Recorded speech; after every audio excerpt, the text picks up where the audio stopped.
Hello, everybody, and welcome to another Halloween podcast special. And yes, it has been a year since I've done some Halloween podcast episodes about the classic Universal monsters, and now I'm back to doing more. I know you're all thinking, why am I covering myself with lots of toilet paper all over my head and sunglasses? Well, today's episode will be talk about the classic Universal monster from 1933. It is H.G. Wells' classic novel, The Invisible Man, starring clauderains. And we have a special guest here for tonight, and he's been in lots of my episodes over the past years. Please welcome back to my good friend Nathan from Monster Island Film Vault. Autistic Lizard Pro, I hear you, but where are you? You're looking at me on the screen. What? Didn't you see? You're invisible, right? So where are you? I'm covered with toilet paper and my sunglasses. Dude, I am messing with you. Yes.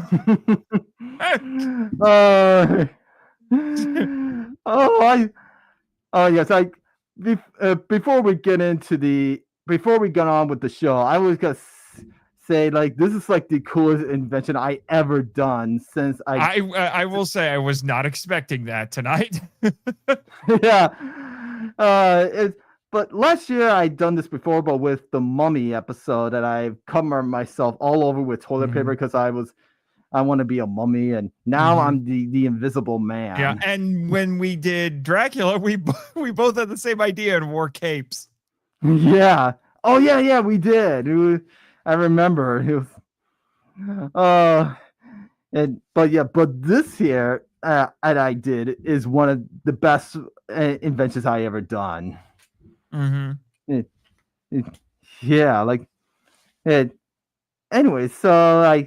we will be talking about The Invisible Man, starring clauderains from 1933, the same year as The Eighth Wonder of the World, King Kong, was released.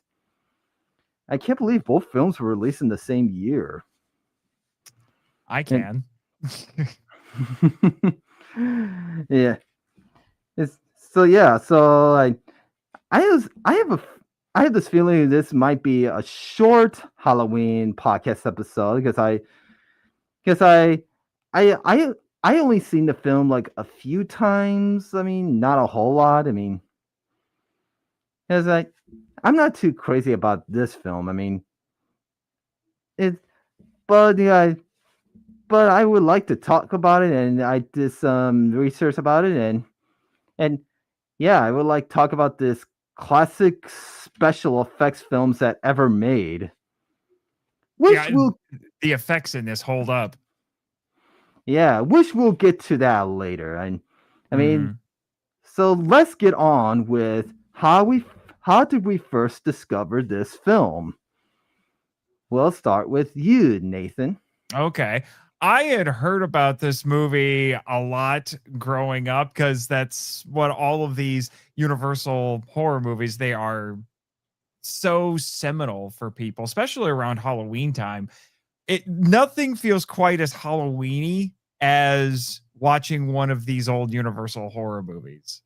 And it always gets me into the mood. And watching this tonight was definitely one of those. I think I first saw it. I don't remember exactly when was the first time I saw it. Might have been when I was in high school, maybe in college. Not entirely sure. I saw clips of it, but it was always a little harder to find than I wished it was. But I was very happy when I finally did sit down and see it. I've read the book, and I've seen some similar movies to this. But yeah. How about you? Oh yeah, I would like to talk about the history of it. I mean, I did not discover this film since 2000 10 or 11. I don't know. I think it was between those years. Yeah, I didn't. Well, first is back then when yeah, like before I discovered the Invisible Man. I mean, it. I know the Invisible Man made so many sequels and spin-offs, but my first It Invisible. the Universal movies, there are 5 more. Yeah, but Of the original. And then there's the remake from a few years ago. There are also a handful of Japanese movies. yeah, and they also made the Kevin Bacon. Hollow Man. Yeah, I never seen that, but I'll give that film a try someday. I mean, yeah, but I heard the Invisible Man when I was a kid, but I never discovered the film or the sequels. But my first Invisible Man film I ever watched was Abbott and Costello Meet the Invisible Man, which Which I is love. I love those two guys, and yeah, which is funny because the Invisible Man makes a cameo at the end of Abbott and Costello Meet Frankenstein, yeah, with the Vincent Price where it's voiced voice. by Vincent Price because they had just escaped from the other monsters. Because we're talking, Frankenstein, Dracula, and the Wolfman. They escaped all of them, and they're on a boat, and you see a cigarette floating in midair, and Abbott and Costello looks like, "What's that?" or "Who's that?" or something like that, and he says, "Oh, please excuse me, I'm the Invisible Man." Yeah, And then they just both jump off the boat, and the movie ends. yeah, and I remember that it was. Yeah, I actually did a podcast episode about that 2 years ago with Neil, Daniel, and Ryan. Yeah, yeah, I would definitely give that episode a watch someday. I mean, to look back to that. But anyway, I mean, that was like my first Invisible Man movie I ever watched. I mean, but I did not watch the original until 2010. I think. Yeah, and then I watched it for the first time. First of all, I've always watched the classic Universal monster films with my dad back then during my middle school years, and yeah, I've always go up to his room and before my parents were divorced. I mean, I've always like uh, spend a night in my parents' room with dad. I mean, I've always put on one of the classic Universal monsters, but when my mom got me a surprise movie, she gave me the Legend collection of the Invisible Man, and I never seen it, so I grabbed it and I did put it on, and that's how I discovered this film. And let me say, I miss those days, like enjoying watching these films with my dad. I mean, yeah, yeah. Do you remember the Universal Legend DVD collection? Yes, I do. Yeah, I used to have those, uh, but I had the Blu-ray, but not the other monster sequels. There's a box set that you can get that has all of the Universal monster movies from 1931 all the way until like the late 50s, I want to say, because the last ones in that set are The Creature from the Black Lagoon and its sequels. There's 30 movies in the thing. I want to get my hands on it just so I can have all of them. That would be really cool. Yeah, because I've seen a lot of the tentpole entries, the original Dracula, original Frankenstein, Bride of Frankenstein, Invisible Man, stuff like that, but I haven't seen a bunch of the sequels. Me either. I mean, I think I've seen parts of them of the Invisible Man sequels, like The Invisible Man Returns. That one starring Vincent Price. And I think I've seen The Invisible Woman. I don't think the Invisible Agent. Yeah, I mean, like I only see parts of the sequels, but I only seen the original, the whole movie. Yeah, I was surprised to find out that Hammer, even though they did their own versions of Dracula and Frankenstein and the Mummy and all these other ones, they didn't do any Invisible Man movies. That was a little weird. Yeah, that is weird. Mm. And uh, so yeah, that's how I first discovered this film. Uh, so so let's get on to how we know of the behind the scenes. I mean, let's talk about the main character and the actor who betrayed the Invisible Man, like Claude Clauderains. as Griffin, like Jack Griffin. Yep. Jack Griffin. Yeah, You yeah. know I what's got you know what's real interesting about this? I realized this watching it. This actually credits H.G. Wells. This is H.G. Wells, The Invisible Man. He was actually still alive when they made this yeah, movie, unlike the authors of the other books, like Bram Stoker and Mary Shelley. yeah. That's what I heard. I mean, I don't know if I and I don't know. I done my research, but didn't he? Wasn't he in this film? I don't think so. Yeah, because I did my research and they said it is AC Wells is in it. No, they just said they credited him because he wrote the book. Yeah, I guess say he wrote the book. And yeah, I'll yeah, double check here really quick, but I don't think he was in it.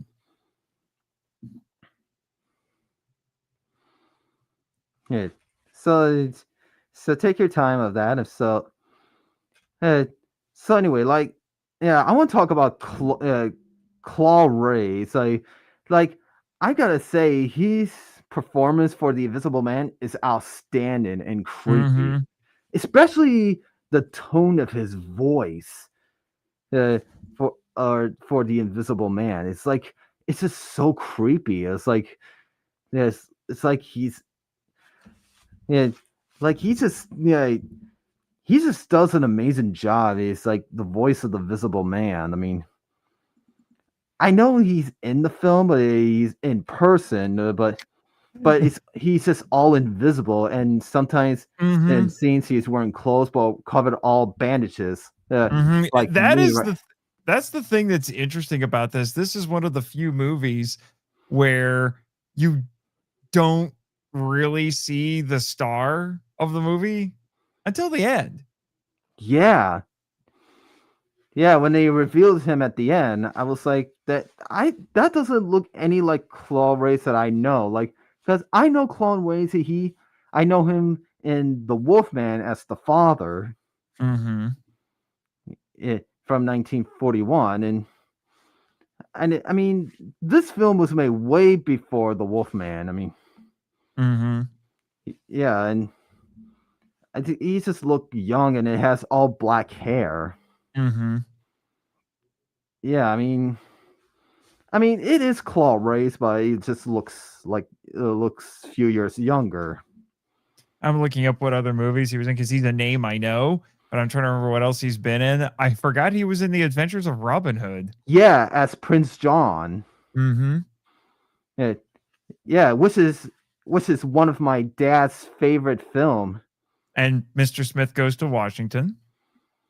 Yeah, I never seen that. Yeah, it's a Frank Capra movie, and it has Jimmy Stewart in it. He was in The Wolfman, like you said. He was in Casablanca, Hmm. the 1943 Phantom of the Opera. So that's another Universal horror movie. Notorious, directed by Alfred Hitchcock. Yeah, his filmography goes on for days. The 1960 version of The Lost World. Yeah, he was, and he And the played. last movie he was in was The Greatest Story Ever Told, which is a Jesus movie, and he was Herod the Great. Wow, that was his last film. Mm-hmm. Yeah, yeah. I, I've always liked Claw Race in some of his films, like you mentioned, the Lost World he was in, and and the Wolfman, and those are the only films I know him in. Like, yeah, of course, the Adventures of Robin Hood, and Mm-hmm. yeah, I mean, So one thing I noticed, I mean, he wasn't the original casting choice for the Invisible Man. One thing I know that the original choice to play the role of the Invisible Man was Boris Karloff. Which makes sense. Yeah, which we know he played Frankenstein and the Mummy, but I think Boris Karloff just kind of stepped back from it. And I think they tried another actor who will portray the Invisible Man, but I forgot his name. But they said he has too much time. He wants to go back Colin home. Clive. Yeah, yeah, that's it. But he does, but he is in a rush trying to get home to his family. So I think when clauderains Yeah, Colin Clive played Dr. Frankenstein in the 1931 Frankenstein, and then in Bride of Frankenstein. Yeah, but yeah. So when clauderains came in to perform, when he gave us his creepy voice, and the people were just terrified of his voice and saying, "Yes, that's the one." Because that's really what I mean, there's some physicality involved with the performance of the Invisible Man when he's all bandaged up and he's got the coat and stuff. But what really has to sell it is the voice, because that's what people are going to, that's where most of the performance is going to be coming from during the movie, is the voice, because nobody can see him. Yeah, because he has like a creepy voice right here. He is so unhinged. You all came here with your massive keyholes and all that. You're crazy to know who I am, aren't you? All right, I'll show you. I'll show you what I am and what I am.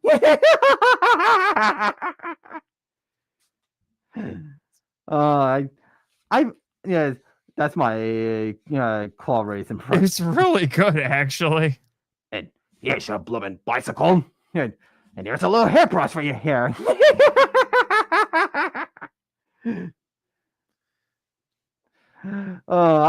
I'm glad I did all these bandages right here. And when I looked myself in the mirror with these on, I was like, oh my god, I'm clauderains.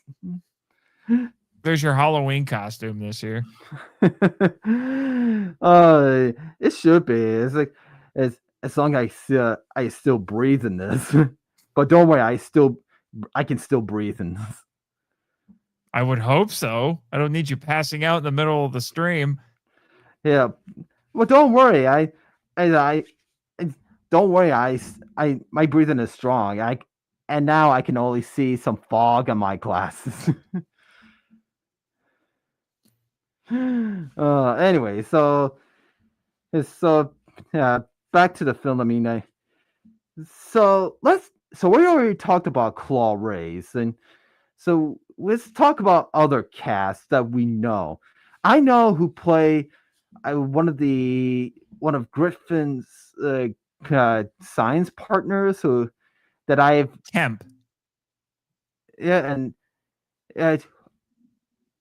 then Kemp. I think that's it. You talk about the one he manipulates to help him out for a while. Well, we'll get to him later. I'm talking about the other scientists, like that one science that I know him from It's a Wonderful Life, but I forgot his name. Who played Clarence in It's a Wonderful Life? Oh, Henry Travers, Dr. Cranley. Yeah, when I watched The Invisible Man, when he appears, I was like, hey, I know that's Clarence from It's a Wonderful Life. I recognized him as well, but I didn't quite place that it was from It's a Wonderful Life. Yeah, he did this film before he starred in It's a Wonderful Life. Oh, yeah. Oh, I do not have my wings, and also and there's an actress in there that I forgot her name who played the Gloria daughter. Stewart. Yeah, Gloria Stewart. Yeah. Which I did not know until 2 years ago that I noticed that he played older roles in Titanic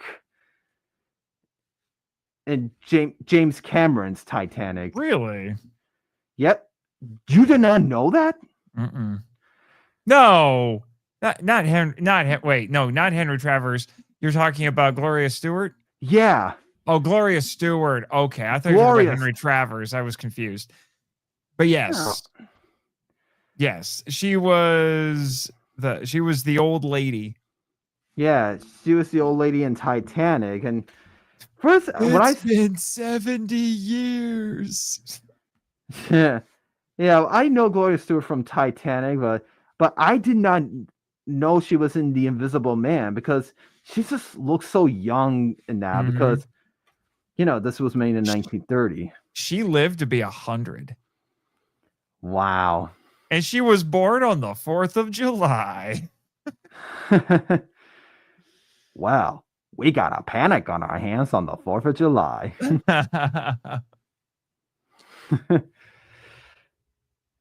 So, I gotta say, it, I mean, the Gloria Astoria, who played the fiance of Griffin, she's just is so worried. Flora is the Flora, character's name. Mhm. Florida was just so worried about Griffin, about about his disappearance, all these years, and was it all these years or weeks or months? I forgot in the film was. I think it had. I don't remember exactly how long they said it had been. I think it had been months. I want to say it had been months. Because I don't think she would have held out for years. I think it was months. Yeah, I'd rather say that. I mean, so she does an amazing job playing as she is, and by the way, she is not in the novel, that character. Yeah, that's what I heard. She because I think it was the director who came up with the idea to add a fiance in the film. Yeah. But it's been a while since I read the book, but I did read a synopsis of the book to remind myself of it, and the movie actually follows it better than I remembered it doing. But the subplot with the fiance is added. Yeah. So we already talked about her, but I want to get to the funniest characters, like that old lady at the bar, the motel. I forgot who she's played by, but yeah, but she's hilarious in this film. All she does is scream, like a parrot screaming. Mm-hmm. Yeah, it's like. I think it's Jenny Hall and her husband is Herbert Hall. Played by Una O'Connor. Una O'Connor, yeah, she was in this. All she does is scream, and whatever time Griffin pushes her husband around. Yeah, I love that part so much. When she saw her husband's head's bleeding, she was screaming panic, and the husband's like, shut up. Yeah, it's just so hilarious and annoying at the same time. Yeah, I mean, I'm just surprised in the beginning when Griffin is traveling miles and he's had to stop for the night, and with it's surprising that the owners of the motel are not used to set up rooms during the winter season. It's because people weren't typically traveling during winter back then. Yeah. But the one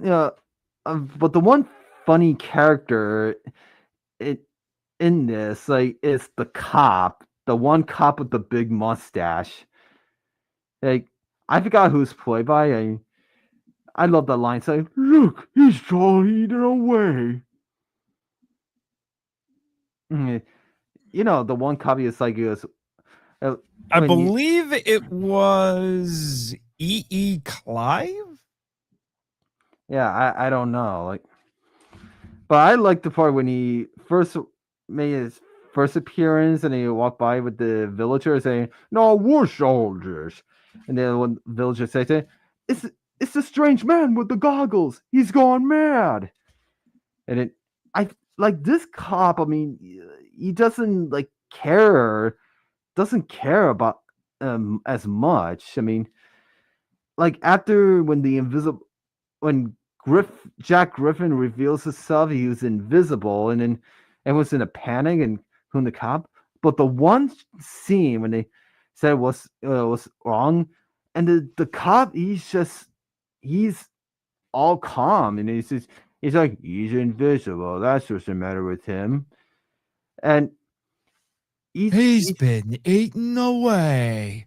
well when he says that he's invisible, that's what's the matter with him, and then and and there was this old Cinemassacre's Monster Madness, and James Rolfe is saying about this party. He says like, "Oh, that's it. He's just invisible."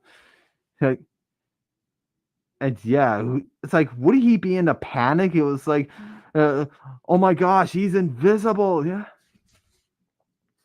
yeah, that should have been like that. I mean, he was, but that was makes. I gotta say that this is this was almost this Universal monster movie. It was almost be like a almost like a comedy.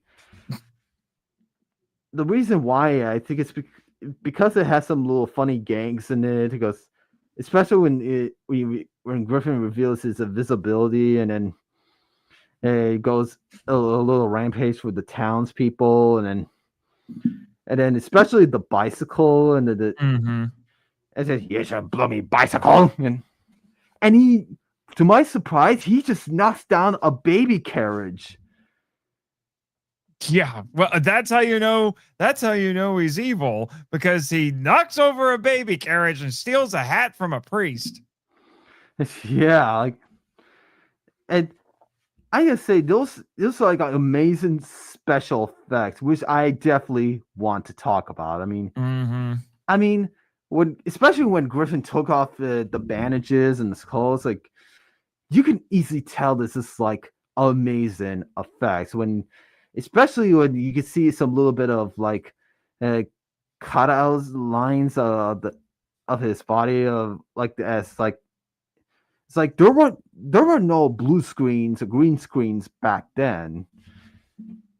No, just some like I don't I and and still I don't know how they done it back then. I mean back then there weren't no computer graphics back then, not at all. I mean they actually I think they used like 2 frames of films. I mean they actually used like a black uh, yeah, like when Griffin took off half of his bandages, like right here where his mouth was. Mm-hmm.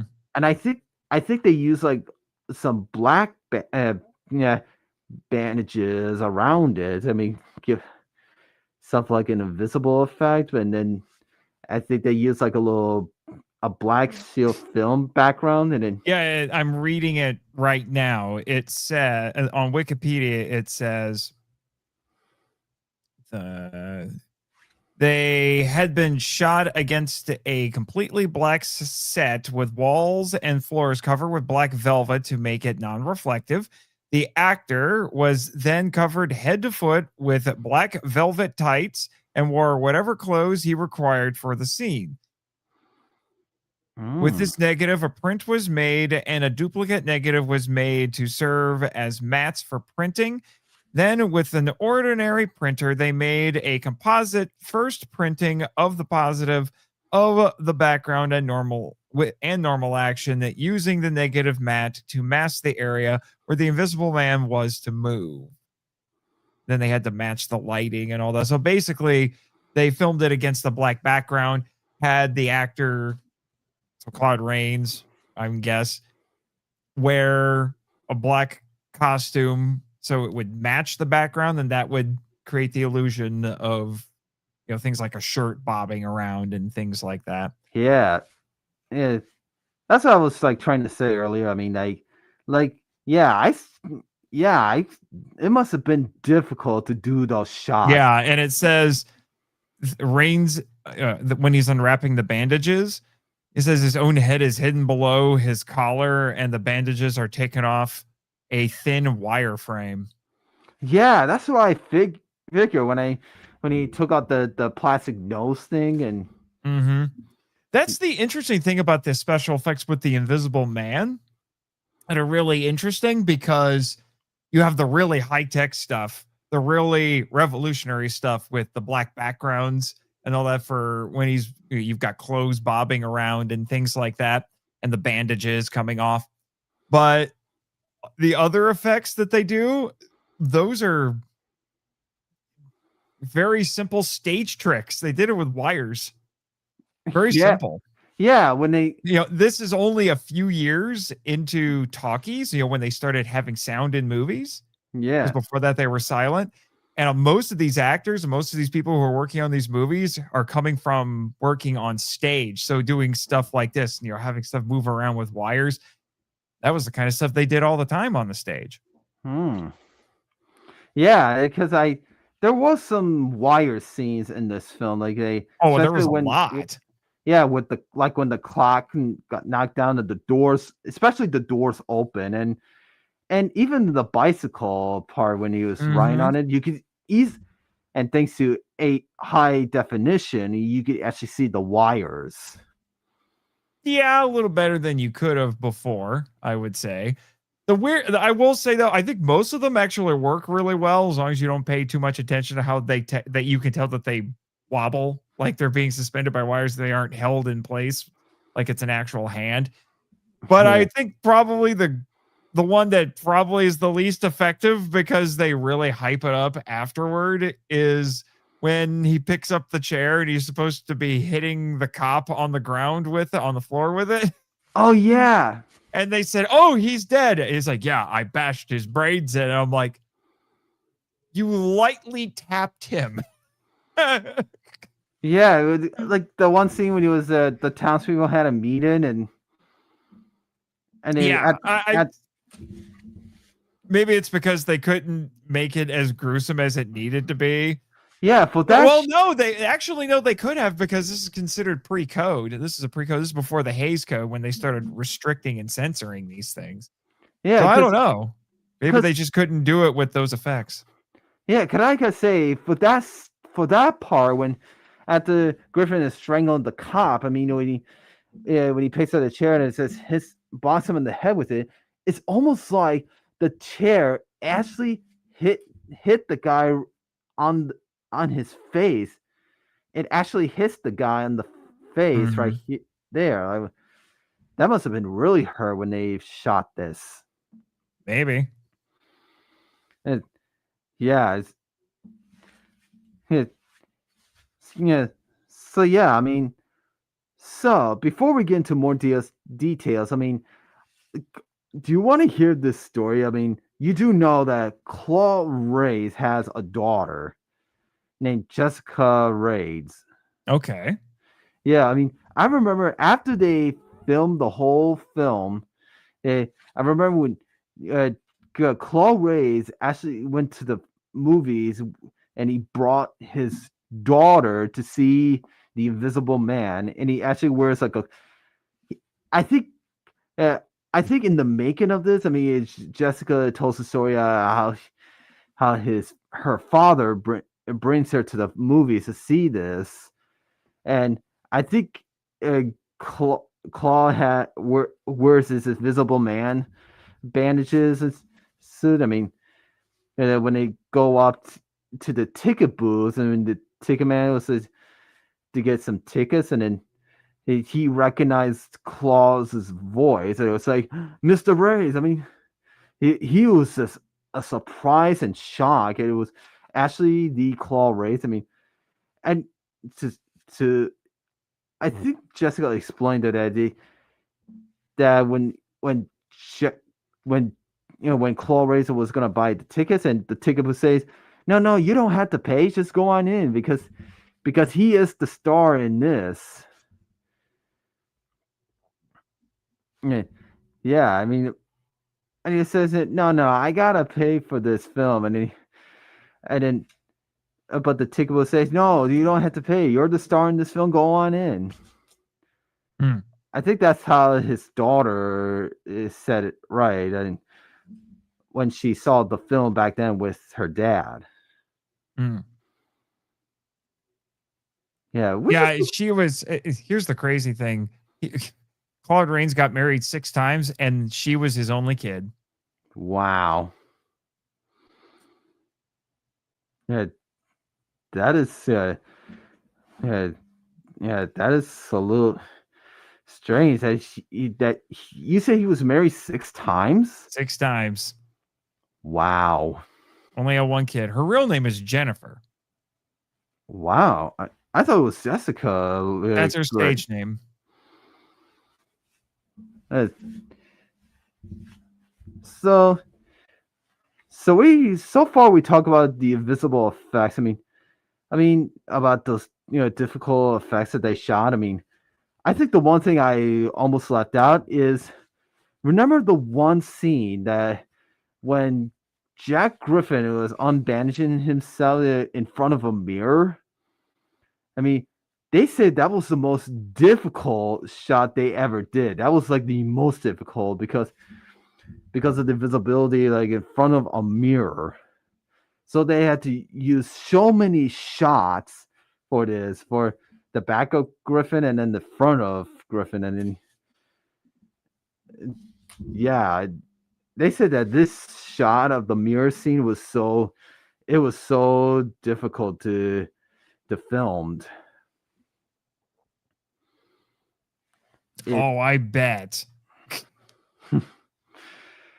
Yeah. So I know in the film that they said that Griffin was he invented a formula to make himself invisible because he's like a scientist. Mhm. But the one problem is he doesn't know how to turn himself back visible again. That's like the one problem. He can't turn himself back. But then later, when he's like used to being invisible, he becomes like a lunatic, going on a rampage and terrorize the whole village. Mm-hmm. He becomes obsessed with curing himself, and it drives him insane. Yeah, that's how he got the nickname, the Invisible Man. Mm-hmm. And he actually killed his science partner Kent. Kemp. Is it Kemp? That's in this amazing shot that they just took Kemp in a car and he just let him drive down a cliff, catching the car on fire. That was some impressive work right there. Yeah, especially the train. And that the Invisible Man just killed lots of people on the train. I love how he just casually talks about it's like, we'll commit a few murders here, some high-profile people, and then some more murders over here. There'll be low-brow people, so no one will know. And then maybe we'll wreck a few trains. And then he's just going. He just keeps going. He's so crazy. The one time he seems to be sane is his scene with Flora. And he says, I did all of this because I was poor and I wanted you, and I wanted to have something to offer you.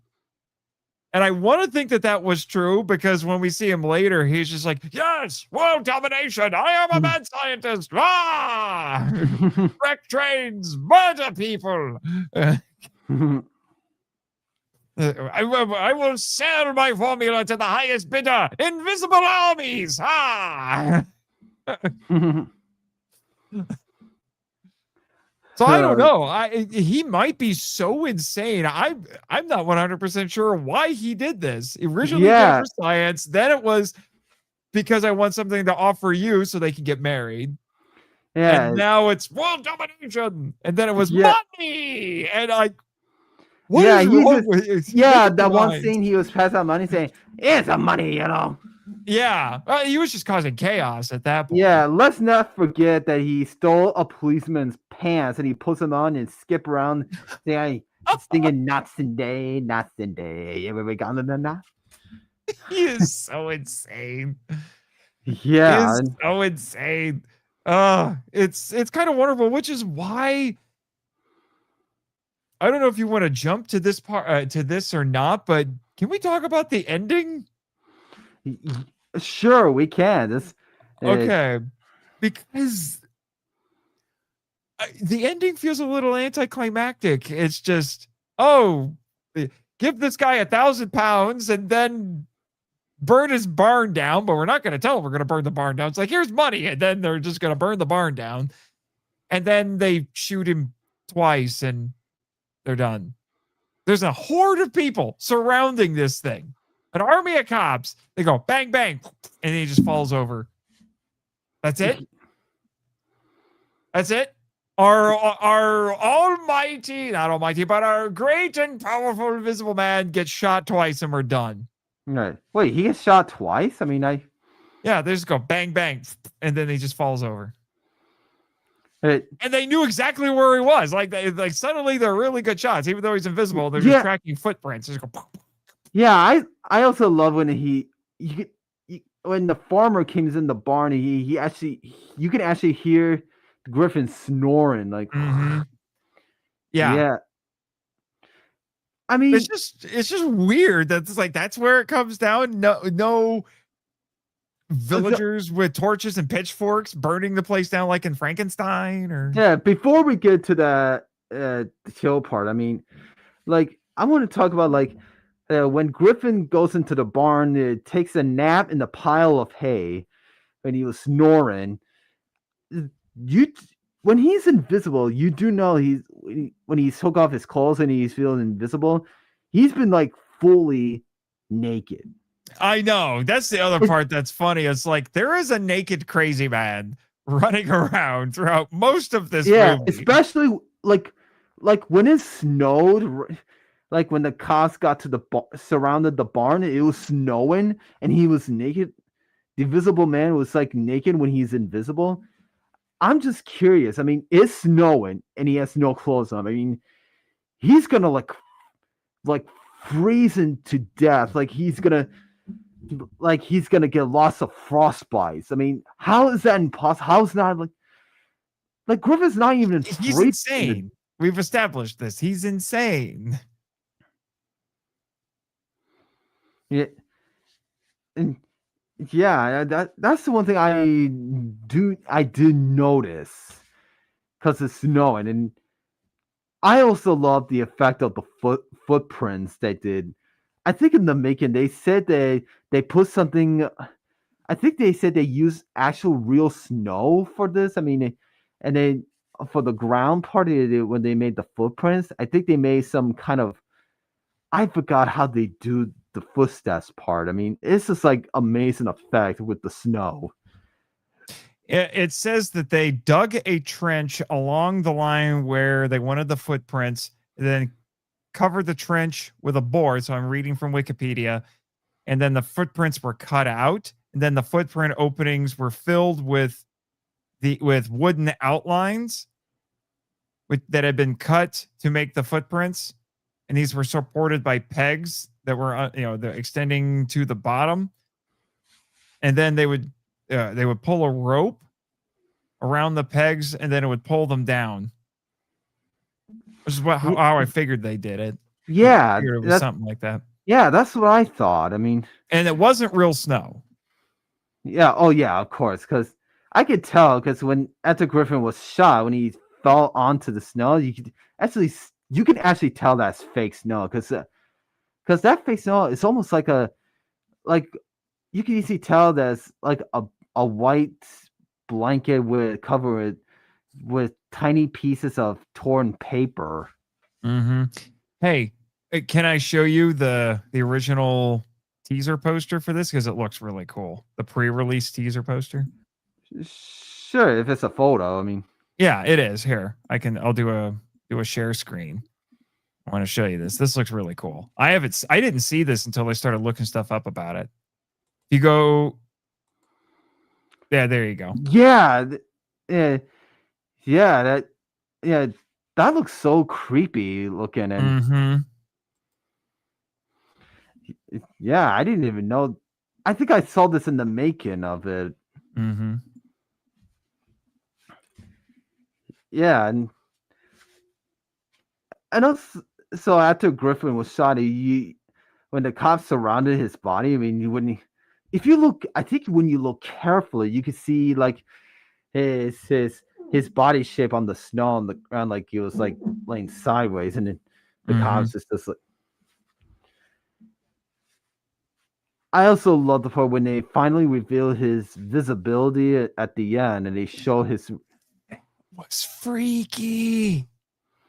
with the skull, and then they show his face, and I don't know how they do that one. It's some camera tricks. I think they're just they're just layering in stuff because it's not moving, so it's pretty easy to do. What I would have been curious to see, I don't know if they would have been able to pull this off, but would be it would be freaky. Like I said, is remember he said that he had he had to stay clothed and not let anybody see himself for an hour after he ate because you would see the food. Yeah. I'm like, I don't even want to think about that. That's Yeah. Oh yeah, disturbing. when he was eating, Mm-hmm. like you could easily still see the food inside He him when said he. you can for an hour after he eats, you can still see the food. Yeah, but until it digests, like. Yes. But I'm surprised they didn't even show that. I don't think they could have. I don't think they had the special effects to do that. Yeah. There's no way, I I did notice in Abbott and Costello Meet the Invisible Man when Bud and Lou are at this restaurant with the Invisible Man. I mean, when Lou was eating spaghetti, but the Invisible Man just grabs the spaghetti from him and he just eats. You could actually, I think this is like the first film you actually see the Invisible Man eating, but but you don't see the spaghetti in him. It goes like in his mouth. It's just so, yeah, but it doesn't show the spaghetti in him or swallowing it. He just eats it, and if you've seen the film, Mm-hmm. so yeah, this film was directed by I forgot the guy's name who directed it. It is James Whale. Hey, he also directed Frankenstein, right? And He did a bunch of the Universal horror movies, actually. I can say that this film is one of his most difficult films that he ever made. I mean, because of all the special effects that he has Mm-hmm. to do. Yeah, he directed Frankenstein, Bride of Frankenstein.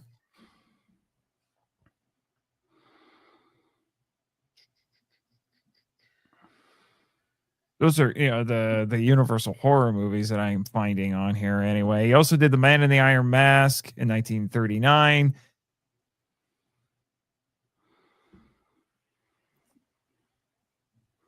Showboat 1936, which was a musical. So he did a lot of different stuff. Yeah, I don't know much about him, but I hear that he made his own life he made his own life event history film in the 90s, like starring Brendan Fraser, but he wasn't in this film himself, but there was an actor who plays him in it. It's like this film is about his real life career that was during the 1930s. It's called Gods and Monsters. Oh, okay. Yeah, I never seen it, but maybe I'll give this film a try someday. Yeah, I see. 1998. Yeah, that was It was he was played by Ian McKellen, and Brendan Fraser was in it, but it was as somebody else. yeah. yeah, yeah. So yeah, I mean they and wow, it's been like 50 minutes. Mhm. So do you have any more thoughts about this film that you know and the behind the scenes about it? Oh, what else I know about it? I mean, I did take some notes while I was watching it. How about you? You know what I think we talked about the look that you're sporting right now with the glasses. I honestly think the Invisible Man looked a little bit scarier when he took the glasses off, and it's just those two little holes, and they're Yeah, empty. yeah, that is a little creepy when he has Yeah, the sun when he took the sunglasses off. yeah, it just looks weird when he's doing that. Yeah, Yeah, I think it's more unnerving that way because at least with sunglasses, you have something you can kind of follow. It's it's hiding stuff, but you can kind of follow that. But when you take that off, you can kind of see inside and that there's nothing there. right. There's a Especially reason why the Kevin Bacon movie is called Hollow Man because it's supposed to be like he's just yeah, a because shell. yeah, he used gel Hmm. for that part. I mean, I never seen Hollow Man, but I would definitely want to watch it someday. Especially that effect scene of the gorilla. Hmm. Yeah, I would definitely want to watch that film someday. I mean, so that's all of my thoughts and known about the Invisible Man. I mean, well, I let's talk about the sequels. I mean, there was the Invisible Man Returns, but the sequels that always have a different character because Jack Yes. Griffin died. I mean, they used a different character name, but Hmm. also one of Yeah, those. it was The Invisible Man Returns 1940, Invisible Woman in 1940, Invisible Agent 1942, The Invisible Man's Revenge in 1944, and Abbott and Costello Meet the Invisible Man in 1951. Yeah, and yeah, but those sequels always have a different character because Jack Griffin died in the original and at the end. Hmm. But I think one of those films has Jack Griffin's brother in it. Let me see. I forgot it was the guy's name was Frank It's Griffin. Frank Raymond Griffin. It just says the younger relative. Doesn't say if it's his brother or not. That's an Hmm. invisible agent. And then in The Invisible Woman, it's actually a model, department store model. Yeah, which I know that actress from The Wolfman and Abbott Costello Hold That Ghost. Hmm. But in an invisible agent, he's fighting Nazis during World War II. Yeah. And Invisible Man's Revenge, it is Robert Griffin, Yeah, who's an I escaped convict. I've never seen it, but I never seen some of the Universal Monsters sequels. Yeah, Hmm. the Yeah. only And then, like I said, there's a handful of Japanese Invisible Man movies, like The Invisible Man Appears. And that actually had special effects by A.G. Subaraya. wow, Hmm. did not know that. And And Invisible Man versus the Human Fly. And then hmm, there was another Japanese movie in 1990 called The Invisible Maniac. No, excuse me, that's an American movie. Never mind. and There were TV shows based on it. I the one thing I do notice, I mean, for a moment I thought this was like a real classic film from the Invisible Man franchise called Son of the Invisible Man, but turns out this is not a long lost classic. It's actually from a comedy film called Hmm. Amazon Woman on the Moon. Hmm. Yeah, which is made in the 80s. Hmm. Yeah, they only did the one scene for that. It's just it shows like yeah, the man had thought he was invisible, but he's really not. Yeah, which I gotta watch. Yeah, watch that clip someday after this and And then check it out. obviously in 2020 there was the remake. Well, you had Hollow Man, and which also had a sequel, and then there was the remake in 2020. Like I have never seen the remake I haven't either. from 2022. Yeah, 2022, right? 2020. Yeah, I never seen the remake, but I by Bloomhouse. Mhm. Which did the same company also did the Wolfman remake. Yep. Like, I would definitely. Maybe I should watch the remake someday. The Invisible Man. The Invisible Man was also in League of Extraordinary Gentlemen. And I think in this remake, they it's not a mad scientist who created a formula and makes himself invisible, but he actually used like a holographic suit. I think That sounds right, but I haven't seen it. Let me look here. Got a 2020.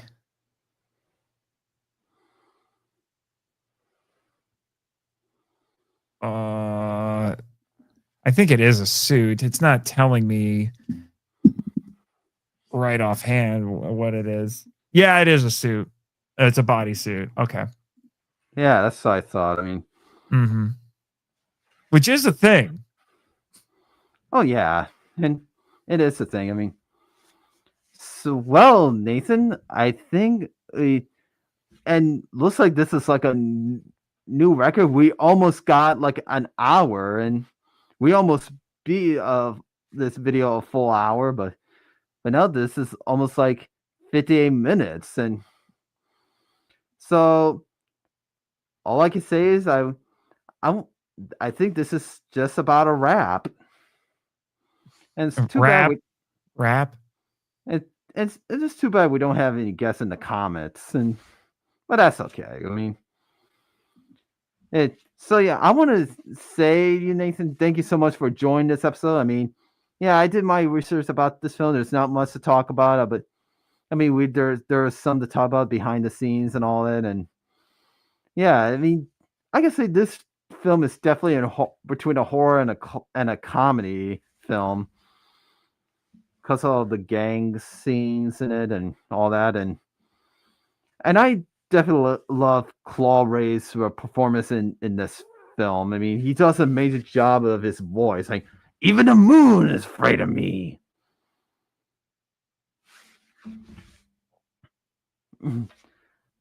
And I know what you're thinking. You're crazy to know who I am, aren't you? All right, I'll show you. Here's a souvenir for you. I'll show you all. Well, turns out I'm not invisible after all. Darn.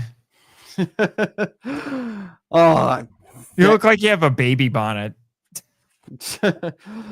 I'm glad I took this off because I can't breathe in this thing. Okay, Dark Helmet. Yeah, that's my Dark Helmet impression. I should definitely do a podcast episode about Spaceballs someday. Do it. The Spaceballs 2. The search for more money is finally happening. So yeah, this is like a good episode that we did, and all that. So yeah, once again, thank you so much for joining me in this episode, Nathan, and this was an episode that we did about the Invisible Man and about the special effects and everything. I did watch the film last night and all that, and so and I'm glad to be back to doing some classic Universal monster film podcast episode again. Not since last year. Last year I did Dracula, which is you are in, the I think Frankenstein, the Mummy, the Wolfman, and Creature from the Black Lagoon, and then this year I did the Invisible Man, which we just finished, and so for my next Universal Monster Podcast episode, we'll be back to doing to the Mad Science Tower, the man who created a monster, which he also made a bride out of it. Like my next episode will be Bride of Frankenstein from 1935. Which some people say is actually better than the original. Wow. Yeah, so once again, thanks for joining me for this episode, Nathan, and thank you all for watching, and happy Halloween to you all, and and I'll see you all in the next episode. Bye.